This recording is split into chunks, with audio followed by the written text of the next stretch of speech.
NEET പ്രവേശന പരീക്ഷ തമിഴ്നാട്ടിലെ വിദ്യാർത്ഥികളോട് കാണിക്കുന്ന അനീതിയാണെന്നും വിദ്യാർത്ഥികൾക്ക് മേൽ ഒരു തരത്തിലുള്ള ഭാഷ അടിച്ചേൽപ്പിക്കലും അനുവദിക്കില്ലെന്നും തമിഴ്നാട് മുഖ്യമന്ത്രി ജോസഫ് വിജയ് തിങ്കളാഴ്ച നിയമസഭയിൽ ഗവർണറുടെ പ്രസംഗത്തിന് മറുപടി പറയവെയാണ് അദ്ദേഹം നിലപാട് അറിയിച്ചത്. ചോദ്യപേപ്പർ ചോർച്ചയെയും ക്രമക്കേടുകളെയും തുടർന്ന് മെയ് 3 നടന്ന നീറ്റ് പരീക്ഷ റദ്ദാക്കിയ സാഹചര്യത്തിൽ ജൂൺ 21 നടന്ന നീറ്റ് പുനഃപരീക്ഷയുടെ പശ്ചാത്തലത്തിലാണ് മുഖ്യമന്ത്രിയുടെ പരാമർശം. തമിഴ്നാട്ടിലെ വിദ്യാർത്ഥികളെ നീറ്റ് പരീക്ഷ ദോഷകരമായി ബാധിക്കുന്നുവെന്നത് സംസ്ഥാനത്തെ പ്രധാന രാഷ്ട്രീയ വിഷയമാണ്.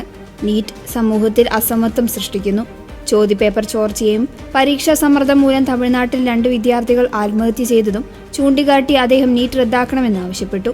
12ാം ക്ലാസ്സിലെ മാർക്കിന്റെ അടിസ്ഥാനത്തിൽ മെഡിക്കൽ പ്രവേശനം നൽകണമെന്നതാണ് സംസ്ഥാനത്തിന്റെ താൽപര്യമെന്ന് വിജയ് പറഞ്ഞു.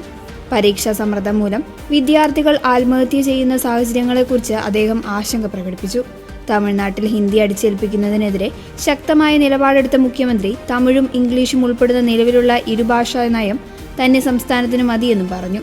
നീറ്റ് പോലെയുള്ള കേന്ദ്ര ഗവൺമെന്റ് പരീക്ഷകൾ റദ്ദാക്കുകയോ അല്ലെങ്കിൽ തമിഴ്നാടിനെ ഇതിൽ നിന്ന് ഒഴിവാക്കുകയോ ചെയ്യണമെന്ന് PMK നേതാവ് അൻപുമണി രാമദാസും ആവശ്യപ്പെട്ടിട്ടുണ്ട്. തമിഴ്നാട്ടിൽ ചെന്നൈയിലെ 43 കേന്ദ്രങ്ങളിൽ ഉൾപ്പെടെ ആകെ 307 കേന്ദ്രങ്ങളിലായി നിരവധി വിദ്യാർത്ഥികളാണ് പുനഃപരീക്ഷയ്ക്കായി എൻറോൾ ചെയ്തത്. പരീക്ഷ കഠിനമായിരുന്നുവെന്ന വിദ്യാർത്ഥികളുടെ പ്രതികരണം പുറത്തു വന്നിരുന്നു. പരീക്ഷയുടെ സമ്മർദ്ദത്തിൽ തമിഴ്നാട്ടിൽ 24 മണിക്കൂറിൽ 2 മെഡിക്കൽ വിദ്യാർത്ഥികൾ ആത്മഹത്യ ചെയ്ത വാർത്തകൾ വലിയ ചർച്ചയായിരുന്നു.